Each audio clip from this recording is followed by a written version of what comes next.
गलती भगवान से भी कभी कभी हो जाती है, इंसान से तो होती ही रहती है। स्टैटिस्टिशियंस भी बच्चों जब कैलकुलेशन करते हैं तो many a times thing go wrong.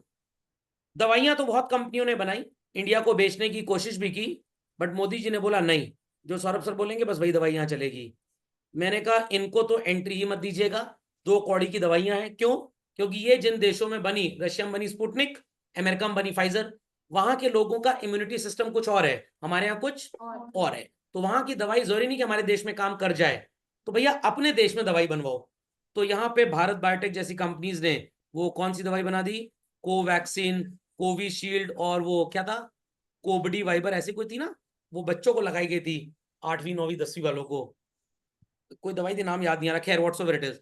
तो पहली बात तो अच्छा ही क्या हुई, हमने अपने लाखों करोड़ों डॉलर हिंदुस्तान से बाहर जाने में बचा लिए, जो कि विदेशी दवाइयों को खरीदने में जाते हैं।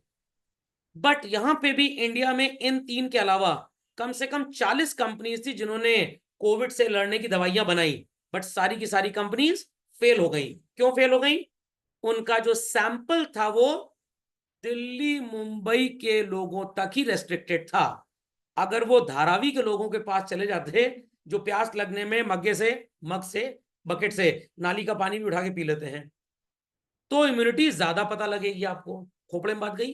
तो अगर आपका सैंपल गड़बड़ हो गया, आपने क्लास में से 100 में से 10 सुपर इंटेलिजेंट बच्चों को लिया और इनका एवरेज रिजल्ट कैलकुलेट किया और पता लगा ये 95% है, और बोला कि भाई स्कूल बेस्ट है।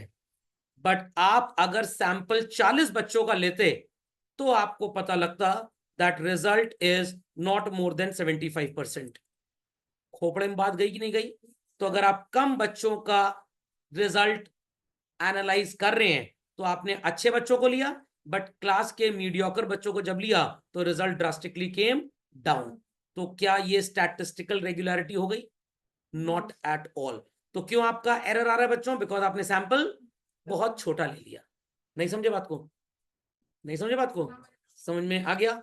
मोहल्ले में 1000 लोग रहते हैं, आप सबसे पूछना चाह रहे हैं भाई होली फेस्टिवल आपको कैसा लगता है, देन यू विल डिसाइड कि रंग और पिचकारी की दुकान लगाएं या ना लगाएं। आप मोहल्ले में 4 लोगों को इंटरव्यू कर लिए, ये 4 आवारा थे, ये दिन भर घर के बाहर रहते हैं और इनको होली बहुत अच्छी लगती है। बाकी 996 में 700 लोग तो शहर छोड़ के चले जाते हैं, मोहल्ला छोड़ के, जब होली का फेस्टिवल आता है, इनको बड़ा गंदा त्योहार लगता है। आपने 4 लोगों से पूछा मोहल्ले के आवारा, इनको पूछ के रिजल्ट पॉजिटिव निकला, दुकान लगा लिए। बट 700 लोग तो मोहल्ला छोड़ के चले जा चुके हैं, क्या आपकी पिचकारी और रंग बिकेगा? नो। क्या गलती हो गई आपसे? रॉन्ग सैंपल ले लिया आपने। समझे कि नहीं समझे? खोपड़े में बात गई। इंफॉर्मेशन जो रिस्पोंडेंट ने दी है वो गलत है, जो डेटा आपने कलेक्ट किया, जो उसका कैलकुलेशन था, दैट वेंट रॉन्ग। हम जेंट्स से सर्वे नहीं करेंगे, लेडीज से ही सर्वे करेंगे, बुढ़ों से सर्वे करेंगे, जवान लोग से नहीं करेंगे। ये आपका अपना प्रेजुडिस है, तो ये भी आपको सही डेटा नहीं देगा। तो फैमिली में आपको पहचानना है अपने मोहल्ले में what is the level of happiness, happiness index जानना है। अगर हैप्पीनेस इंडेक्स हाई है तो कभी भी डिप्रेशन की बीमारी इस मोहल्ले में नहीं होगी, बट अगर हैप्पीनेस इंडेक्स लो है तो इस मोहल्ले में डिप्रेशन की बीमारी बहुत ज्यादा होगी। तो आप किस चीज के डॉक्टर बनेंगे? साइकेट्रिस्ट बनेंगे। तो अब आपने सिर्फ और सिर्फ जवान लोगों का इंटरव्यू लिया जो अपनी लाइफ में अच्छा अर्न कर रहे हैं, खूब आउटिंग वगैरह कर रहे हैं, and they are very happy. उन काफी बूढ़े लोगों से तो आपने जिक्र ही नहीं किया जिनके बेटा बहू उनको छोड़ के घर में सड़ने के लिए चले गए, और आपने सोचा अरे साइकेट्रिस्ट बनने से कोई फायदा नहीं है। बट बाद में पता लगा नहीं, बूढ़े लोग बड़े परेशान हैं, ये चले जाते हैं डिप्रेशन में, तो इनका डॉक्टर अगर मैं बन जाऊं तो मेरी कमाई ज्यादा होगी। तो this was your personal prejudice. खोपड़े में बात गई। तो कुछ टीचर्स सोच रहे हैं सीबीएसई की कोचिंग क्लासेस चलाएंगे, क्योंकि आईएससी में तो स्टूडेंट्स ही कम है, तो सीबीएसई की कोचिंग क्लास चलाने लग गए। कुछ सोच रहे हैं कम अगर कोचिंग क्लासेस आईएससी की तो टीचर भी तो कम है, तो वो आईएससी पढ़ाने लग गए। इंटेलिजेंट टीचर जो था वो स्टेट बोर्ड की कोचिंग खोल लिया, क्योंकि स्टेट बोर्ड से ज्यादा बच्चे तो किसी में होते ही नहीं है। जितने आईएससी सीबीएसई में ऑल इंडिया स्टूडेंट्स होते हैं उतना तो यूपी बोर्ड में बच्चे एग्जाम छोड़ देते हैं। समझ में आ गया? रियलिटी शो है, 80 लाख बच्चा, 1-2 देशों की पॉपुलेशन होगी जितना यूपी बोर्ड में 10वीं 12वीं बच्चा एग्जाम देता है जाके। तो आईएससी बोर्ड में ऑल इंडिया कितना बच्चा होगा? 1 से 1.5 लाख। सीबीएसई में 10, 12, 15 लाख मान लीजिए। यूपी बोर्ड 2-4 बोर्ड को मिला लो तो ये बने। तो स्टेट बोर्ड में पॉपुलेशन ज्यादा है या सेंट्रल बोर्ड में? स्टेट बोर्ड में। तो सेंट्रल बोर्ड की कोचिंग क्लास चलाए कोई टीचर, मान लो फीस रख दिया 2,000 रुपए। स्टेट बोर्ड की कोचिंग क्लास चला रहा है, 100 रुपए फीस रख देगा, बच्चे बहुत ज्यादा होंगे। तो आप देखते होंगे यूट्यूब में आजकल आता है ना, 9 रुपए दीजिए ये एआई स्किल सीख लीजिए। 2,000 पार्टिसिपेंट में अगर बेवकूफ बन गया, 18,000 रुपए सेट है कि नहीं? बोलना कितना है? 2-3 घंटा भोगना है। संडे को भोग लो हर बार, 4 संडे 70-75 सेट है आपका। समझ में आई बात? और कहीं वो 99 वाले मिल गए तो वारे न्यारे हो गए आपके। क्या नौकरी वोकरी करने की जरूरत है? नो। चाट की दुकान पे चाट वाला सबसे ज्यादा क्या लेके आता है? पानी पूरी या टिक्की? पानी पूरी। बट अगर उसको लग रहा है नहीं नहीं नहीं, पानी पूरी में पानी खराब रहता है हमेशा, लोगों को जॉन्डिस हो जाएगा, मैं पानी पूरी नहीं बेचूंगा, तो उस चाट वाले की सेल हमेशा डाउन रहेगी ड्यू टू पर्सनल दुश्मनी टुवर्ड्स पानी पूरी।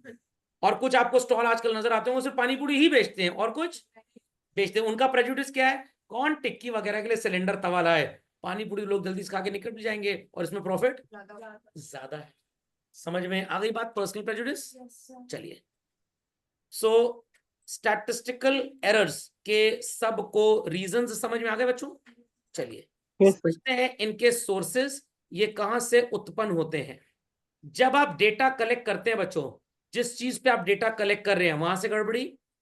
प्रेजुडिस को आप यहां बायस बोल सकते हैं। आपका क्वेश्चनायर ही फर्जी टाइप का था, सैंपल आपने एकदम बेकार ले लिया, आपका जो सैंपल था वो पूरे डेटा को रिफ्लेक्ट नहीं कर रहा, तो आपके सैंपल में लॉ ऑफ स्टैटिस्टिकल रेगुलरिटी है ही नहीं। आप समझ में लॉ ऑफ स्टैटिस्टिकल रेगुलरिटी? तो जब आप कल को रिसर्च करेंगे बच्चों टूथपेस्ट पे, तो आपका प्रोफेसर बोलेगा भाई सैंपल ऐसा लेना, ऐसे लोगों से बातचीत करना जो उस कंपनी का टूथपेस्ट यूज करते हो। तो आपको कोलगेट वालों ने हायर किया, भाई हमारी सेल डाउन हो रही है, जरा रिसर्च करके बताओ ऐसा क्यों है। और आप जैसा बैल बुद्धि पता है कहां जाके रिसर्च कर रहा है? जहां पे लोग दंत कांति घर में इस्तेमाल कर रहे हैं। व्हाट इट, और कोलगेट कभी सुना ही नहीं। तो क्या आपने सही लोगों का इंटरव्यू लिया? Not at all. 12th class के 11th क्लास के पेपर का डिफिकल्टी लेवल क्या है? आप किससे पूछ रहे हैं? उन बच्चों के पापा मम्मी से जो कभी उस बोर्ड से पढ़े ही नहीं, या 6ठी 7वीं के बच्चों से पूछ रहे हैं ये 12वीं पेपर कैसा आता है? बहुत बढ़िया आता है, अच्छी क्वालिटी का होता है। हमारे भैया गए थे देने, बहुत तारीफ कर रहे थे, और वो पेपर इतना अच्छा होता है कि रोने के बाद पूछने की भी काम आता है। पेपर बहुत बढ़िया होता है। तो भाई आप ऐसे लोगों से डेटा कलेक्ट कर रहे हैं जिनको दूर दूर तक उससे मतलब है ही नहीं। तो is your survey reflecting statistical regularity? Not at all, not at all. तो शाहरुख खान की मूवीज का कितना पंप एंड शो है, कितने फेमस है शाहरुख खान, आप किससे पूछ रहे हैं? जो लोग अमिताभ बच्चन को पसंद करते हैं। क्या आपको सही आंसर मिलेगा? नहीं मिलेगा। लॉ ऑफ स्टैटिस्टिकल रेगुलरिटी नहीं है। तो राम से पूछूं मोहन क्लास में क्यों नहीं आया? राम मोहन को जानता ही नहीं कौन है। और मोहन को पूछूं राम क्यों नहीं आया? मोहन राम को नहीं जानता है। तो मोहन क्या बोलेगा? लॉ ऑफ स्टैटिस्टिकल रेगुलरिटी नहीं है हमारे बीच में। समझ में आई बात? डाइवोर्स होता है हस्बैंड वाइफ में, क्यों होता है? आपस में बनती नहीं है। समझ में आ गई? Law of statistical regularity. 34 गुण मिल गए लड़के लड़की के, कर दो शादी। 36 ना करना, राम जी सीता जी के मिले थे, क्लैश हो जाता है यहाँ पे। 33-35 तक ठीक है। लॉ ऑफ स्टैटिस्टिकल रेगुलरिटी, गुण मिल रहे हैं इतने तो जीवन चल जाएगा। एरर ऑफ मैनिपुलेशन, जो अप्रोक्सीमेशन आप ले रहे हैं ये गलत है। कैसे सर? अगर आप अप्रोक्स वैल्यू करोड़ में ले रहे हैं, 2.34 करोड़ रियल डेटा था, 2,84,85,980 का, तो भाई ये लगभग 2.35 हो गया ना? 2.35 हो गया। 2,34,85,980 लगभग 2.35 है, और आपने अप्रोक्सीमेशन में क्या लिया? 2 पॉइंट। तो आपका आंसर चेंज हो जाएगा कि नहीं? आंसर चेंज हो जाएगा कि नहीं? एरर ऑफ इनएडिक्वेसी, जो भी डेटा आपके पास है वो बहुत एडिक्वेट नहीं है। क्यों नहीं है? रीजन कुड बी कि आपने उसको सही जगह से कलेक्ट किया ही नहीं है। Sampling errors could be there children, non sampling errors could be there. ये प्रैक्टिकली आपके कोर्स में नहीं है, इसलिए नहीं है क्योंकि सीबीएसई इसको पढ़ने को नहीं बोलता। तो मैं आपको बता देता हूं, सैंपल लेते टाइम अगर कोई गड़बड़ी हुई जो ऊपर आपने पढ़ा, ये सैम्पलिंग हो गया। बट अगर आपने सैंपल नहीं लिया, वो जजमेंट, कोटा, कन्वीनियंस, याद है नॉन रैंडम में? तो वो नॉन सैम्पलिंग एरर हो गया। अगर आप किसी जाति धर्म को लेकर बायस्ड हैं तो अगेन आपका जो डेटा होगा वो सही नहीं होगा। और अगर आप अनबायस्ड हैं बट आपको रिपोर्ट ऐसी तैयार करनी है जिसमें बायसिज्म की जरूरत है तो भी आपका डेटा सही नहीं आएगा। तो पुलिस वालों को लेकर लोगों के दिमाग में हमेशा क्या होता है, बड़े खतरनाक लोग हैं। बट मेरे पास फोन आता है, सर नमस्कार। क्यों? अरे सर आपके लिए तो पेरेंट है ना सर। उस चोर से पूछिए जाके, ऐसा ऐसा नमस्कार मिलता है, 2 हाथ से नमस्कार मिलता है। समझ में आ गया? दोनों गाल पे नमस्कार मिलता है। लॉजिक समझ में आ गया? तो सम पीपल आर बायस्ड कि पुलिस वाले खतरनाक हैं, मिलिट्री वाले बड़े अच्छे होते हैं। मिलिट्री वाला एक ट्रिगर दबाएगा 46 गोली अंदर जाएगी। समझ में आ गया? पुलिस वाला 2-4 पे लाठी डंडे से काम चला लेगा। समझ गए बच्चों? कैसे आप इसे मेजर करेंगे बच्चों? जब मैं आपको मेजर्स ऑफ डिस्पर्जन एक चैप्टर पढ़ाऊंगा जिसमें आप स्टैंडर्ड डिविएशन वगैरह कैलकुलेट करेंगे, तो वहां आपको पढ़ाया जाएगा what is an absolute error and what is a relative error. आप मेरे को गरीब बोल रहे हैं, क्यों? मैंने शेव नहीं किया, हो सकता है मैं शेविंग क्रीम अफोर्ड ना कर पाता हूं। मैं हाफ स्लीव की टी शर्ट पहनना, हो सकता है मेरी औकात ना हो फुल स्लीव खरीदने की। आपके रेफरेंस में मैं गरीब हूं, रिलेटिव। बट मैं बेसिक एमिनिटीज ऑफ लाइफ, रोटी कपड़ा मकान भी अफोर्ड नहीं कर पा रहा हूं, तो मैं सही में गरीब हूं। It is absolute. तो एब्सोल्यूट मतलब विदाउट कंपैरिजन और रिलेटिव का मतलब विद कंपैरिजन। तो मुकेश अंबानी के कंपैरिजन में हम सब गरीब हैं, बट रियलिटी में कोई गरीब नहीं है। अगर मैं आपसे पूछूं आपके पापा और मुकेश अंबानी में रईस कौन है, तो आप सबका गलत जवाब होगा। आप बोलेंगे मुकेश अंबानी, बट आपके पापा ज्यादा रईस हैं। सर कैसे? अरे आपके पापा का घर जिसमें आप रहते हैं वो अपना खरीदा है, मुकेश अंबानी का तो अपना घर ही नहीं है। वो प्रॉपर्टी रिलायंस इंडस्ट्रीज लिमिटेड की है। वो तो नौकर हैं, एज अ डायरेक्टर वहां रह रहे हैं। Is that clear? किसकी प्रॉपर्टी है सर? वो प्रॉपर्टी है एंटीलिया होम्स प्राइवेट लिमिटेड नाम की एक कंपनी, इसकी प्रॉपर्टी है। लॉजिक समझ में आ रहा है? तो सर एंटीलिया होम्स किसका है? रिलायंस वालों ने पैसा लगा के कंपनी खोली, कंपनी का नाम रखा एंटीलिया हिल्स प्राइवेट लिमिटेड, और वहां पे एक बिल्डिंग बनाई, और बिल्डिंग मुकेश अंबानी साहब को रहने के लिए दे दी है। नहीं समझे बात को? है सब कुछ उन्हीं का, बट दिखाया जा रहा है। तो बाबा रामदेव जी एक डिफेंडर चला रहे हैं, वो बाबा रामदेव की नहीं है, बट मेरी कार तो मेरी अपनी है। तो बाबा रामदेव की डिफेंडर किसकी है? उनके भक्तों ने गिफ्ट की थी पतंजलि योगपीठ वालों को। तो गाड़ी है सोसाइटी के नाम पे, बट चलाते वो है, तो ओनर तो नहीं है ना, बट हम अपनी गाड़ी के ओनर है कम से कम। समझ गए इस बात को? सेकेंडरी डेटा प्राइमरी डेटा आता कहां से है? There are resources. Primary data कहां से आता है ये हम पढ़ चुके हैं वेरी स्टार्ट। सेकेंडरी डेटा 2 जगह से आपको मिलेगा बच्चों। पब्लिश्ड, सर जैसे रिपोर्ट्स ऑफ वेरियस ऑर्गेनाइजेशंस। आपने यूनाइटेड नेशंस की कुछ रिपोर्ट्स के बारे में सुना होगा। गवर्नमेंट ऑफ इंडिया सर्वे कराती है जिसको बोलते हैं नेशनल इकोनॉमिक सर्वे। देश के बारे में या सब कुछ आपको मिलेगा, सब छपे हुए फॉर्म में है, तो it is what? Published source. आपके स्कूल का रिजल्ट कैसा है? कितने जीनियस, कितने फर्स्ट डिवीजन, कितने सेकंड डिवीजन, और कितने दिल मांगे मोर। अरे कंपार्टमेंट वाले, ये स्कूल मैगजीन से पता लग जाएगा। छपी हुई मैगजीन है या दिमाग में सिरिंज लगा दी जाती है और मैगजीन आ जाती है? That's a published source, that's a published source. और जो डेटा कहीं से छपता नहीं है, सिर्फ लोगों को दाएं बाएं से मिल जाता है एक्सेस करने में, उसे क्या बोलते हैं? अनपब्लिश्ड। Is that clear? तो ये पब्लिश्ड सोर्सेज कौन कौन सी होती हैं, ध्यान से सुनिएगा बच्चों। गवर्नमेंट ऑफ इंडिया का एनुअल इकोनॉमिक सर्वे मैंने अभी आपको बताया। 5 ईयर प्लान अब नहीं होते। इंडिया एनुअल बुक सेंसेस, ये ऑफिशियल पब्लिकेशन है भारत सरकार के। सर मिलेंगे कहां? www.india.gov.nic.in। सर निक जीजा जी की साइड से? अरे वो प्रियंका चोपड़ा जी के जीजा जी दूसरे हैं। समझ में गया? ये गवर्नमेंट ऑफ इंडिया की ऑफिशियल वेबसाइट है, आप सारा पब्लिश डेटा यहां से ले सकते हैं। आरबीआई की वेबसाइट पे जाइए, वहां पे आपको बैंकिंग डेटा मिलेगा। कौन सा? Banking data. Is that clear? Institute of hotel management new Delhi Pusa, उसकी वेबसाइट पे जाइए, पूरे इंडिया का food consumption, food change, taste, इन सब का डेटा भी आपको मिल जाएगा। सर ये डेटा इस्तेमाल कौन करता है? ताज, मौर्य, शेरेटन, कि लोगों को किस तरह की हॉस्पिटैलिटी पसंद है। आईएचएम ने रिपोर्ट छापी कि लोगों का टूरिज्म में पिछले 10 साल में 400% ग्रोथ हुआ है खर्चा करने में।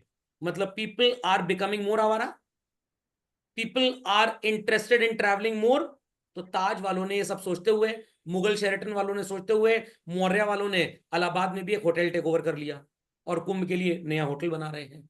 तो ये रिपोर्ट्स इस तरह से काम में आती हैं। अगर आपको रिपोर्ट नजर आ गई कि भाई 78% बच्चा प्रयागराज जोन में सीबीएसई में 12वीं में फेल हो रहा है, सर हम चेन्नई जोन से जाके पेपर देंगे। समझ में आई बात कि नहीं आई बात? पक्का। रोड एक्सीडेंट्स अगर ज्यादा बढ़ रहे हैं तो कंपनीज को ये data ministry of road transport देगा और कंपेल करेगा कि अपनी गाड़ियों में एयरबैग बढ़ाइए। तो नितिन गडकरी जी ने 5 साल पहले हर कंपनी को बोला कि भाई मिनिमम 2 एयरबैग तो आपको अपनी गाड़ी में लगाने ही लगाने हैं। बट मैं आपको सच्चाई बताऊं, कोई फर्क नहीं पड़ता।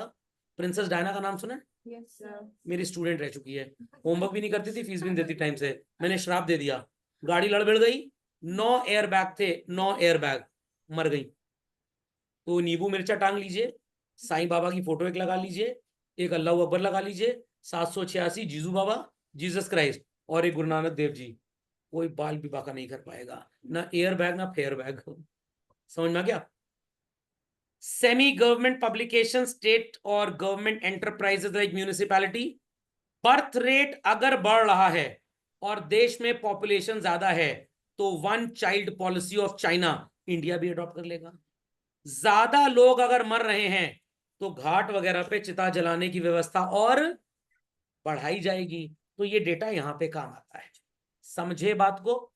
ज्यादातर बच्चे अगर आईआईटी एग्जाम में अपीयर कर रहे हैं और पिछले 5 सालों में इनकी संख्या 2-4 गुना हो गई, तो एलएन, आकाश, ये सब अपनी ब्रांचेस और सेटअप करेंगे।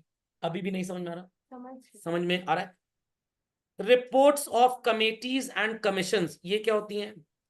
बहुत ढेर सारी गवर्नमेंटल एजेंसीज होती हैं जिनको बोला जाता है कुछ पर्टिकुलर चीजों पे रिसर्च करने के लिए। एक छोटा सा एग्जांपल दूंगा आपको बच्चों। 1990 से पहले स्टॉक मार्केट में जब बॉम्बे स्टॉक एक्सचेंज होता था, ब्रोकर्स बड़ी बदमाशी करते थे, क्योंकि किसी को रेट वेट तो नजर आता नहीं था, फोन पे सारी बात होती थी। ओरिजिनल ब्रोकर बैठा है मुंबई में, सब ब्रोकर बैठा है कानपुर में।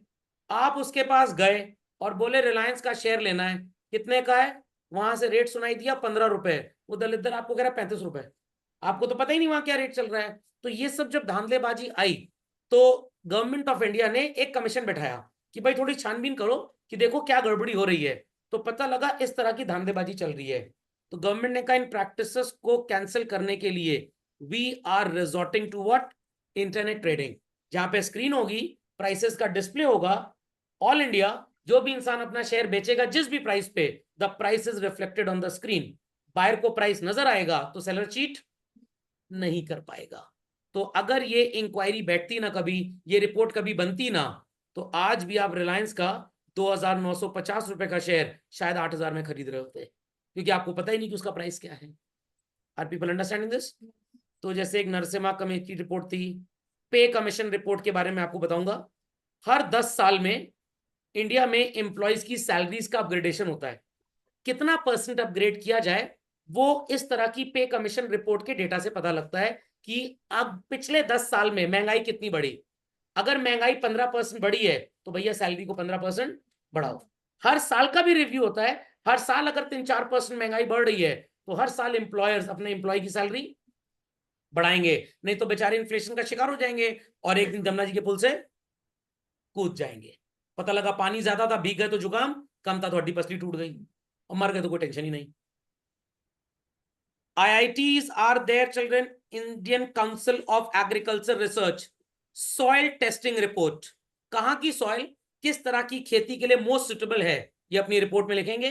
अकॉर्डिंगली मशरूम की खेती, रईसों की गोभी क्या होती है, ब्रोकली, इसकी खेती, रंग बिरंगी होली खिली शिमला मिर्च, बेल पेपर, इनकी खेती करके एडवांस्ड एग्रीकल्चर एक्टिविटीज से आप पैसा बहुत ज्यादा कमा सकते हैं। ISI सर पाकिस्तान वाला? अरे ना भैया, Indian statistical institute, B math and B stat नाम के इनके कोर्सेज होते हैं। अगर आप इसको कर लेते हैं, 12वीं में मैथ जरूरी है आपके लिए, नहीं तो आप इसका एंट्रेंस नहीं दे सकते। तो ये सारी एजेंसीज आपको हायर करती हैं, मतलब यहां से पढ़ाई करने के बाद, और फिर आपसे अलग अलग चीजों पे रिसर्च करवाई जाती है। तो स्टैटिस्टिक्स की औकात समझ में आ रही है? बच्चे कहेंगे सर आप कुछ भी पढ़ाते हैं उसकी औकात बढ़ी जाती है। NCERT को लगा बच्चों के अंदर स्किल डेवलप हो रही है बट राइटिंग स्किल्स डिटीरियोरेट हो रही हैं। बहरे हो रहे हैं कान से, ASL इंट्रोड्यूस कर दिया। ऐसे ही learning, assessment of speaking and listening. Speaking तो आजकल जानते हैं कैसी होती है, लोकल भाषा, मोहल्ले वाली, रिक्शे वाली। तो हमारे जमाने में मॉरल साइंस का एक पीरियड लगा करता था स्कूल में, फर्स्ट पीरियड खत्म हो गया मॉरल साइंस। अब क्या आ गया, ASL आ गया।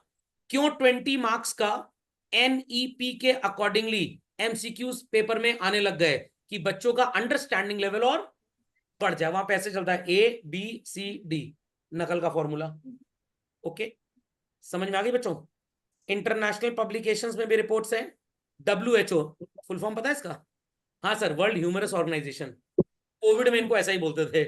अगर WHO ने बताया कि भाई इंडिया की दवाई का एफिकेसी रेट सबसे बढ़िया है, एक बार जिसको इंजेक्शन ठुक गया 5 साल तक कोविड नहीं हो रहा है, तो दूसरी कंट्रीज इस रिपोर्ट को देखकर हमारे भारत बायोटेक से दवाइयां नहीं खरीदेंगे, खरीदेंगे। IMF ने बोला पाकिस्तान की हालत बहुत खराब है, श्रीलंका की तो बैंड बजी हुई है, इंडिया का इकोनॉमिक एक्टिविटी बहुत बढ़िया चल रहा है, तो इंडिया में बाहर से बिजनेसमैन ज्यादा आएंगे। Is that clear? Stock exchange की रिपोर्ट है, NCAER, national council for agro economic research, agricultural activities पे रिसर्च करते हैं और बताते हैं कि एग्रीकल्चर एक्टिविटी में आप कहां पे पैसा लगाएं, कहां पे काम करें, तो आपकी प्रोडक्टिविटी ज्यादा होगी। ये सब वो स्टार रेटिंग नहीं होता जैसे गूगल पे, वहीं से मिलता है इनको भी। ICAI बोल रहा है चार्टर्ड अकाउंटेंट्स की नीड बहुत बढ़ रही है। क्यों? क्योंकि कंपनी फॉर्म ऑफ ऑर्गेनाइजेशंस बहुत ज्यादा सेटअप हो रहे हैं, टैक्स के लिए लोगों को बड़ी ज्यादा प्रॉब्लम्स आ रही हैं, तो CAs की नीड बढ़ेगी। तो आप जैसा स्टूडेंट भी CA और LLB के बीच में कौन सा कोर्स फर्स्ट प्रायोरिटी पे चूज करेगा? CA। अगर एक रिपोर्ट बता दे कि भाई सास बहू के झगड़े बढ़ रहे हैं, डेली 10,000 केस रजिस्टर हो रहा है, अरे बाढ़ में जाए हम LLB करने जा रहे हैं सर, खोपड़े में बात गई पक्का।